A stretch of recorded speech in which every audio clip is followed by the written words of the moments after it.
Bermeoko eta Gernika-Lumoko udaletako gazteria zerbitzuek eta Jangiz, Arratzu, Busturia, Ereño, Forua, Gautegi, Arteaga, Kortezubi, Mendata, Morga, Mundaka, Murueta, Nabarniz eta Sukarrieta biltzen dituen Urremendi Landa Garapen Elkarteak Bizkaiko Foru Aldundiarekin batera Busturialdeko 7. enpresa ideien lehiaketa abian jarri dute 7. urtez jarraian.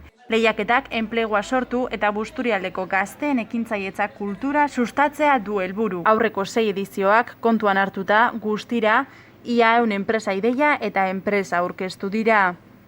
Busturialdeko 7. enpresa ideia lehiaketaren helburuak besteak beste eskualdean ekintzailetza kultura hedatzea, Busturialdean lana eta aberastasuna sortzea, eskualdeko ekonomia sustatzea eta enpresen proiektu honenak saritzea dira.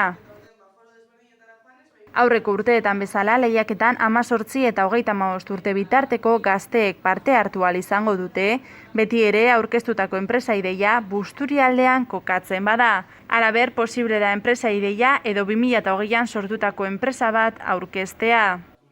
Irabazleak 3.000 euroko saria jasoko du, bigarrenak 2.000 eurokoa eta lehen sektoreari lotutako ideiarik onenak aldiz 1.000 euroko saria jasoko du, aurreko sarietako baten bat jaso ez badu.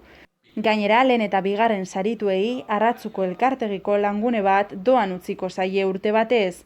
Halaber, Torrealdai aholkularitzak irabazleari urtebeterako aholkularitza zerbitzua, zerga lan eta kontabilitate aholkularitza emango dio doan eta bigarrenari aldiz 6 hilabeterakoa.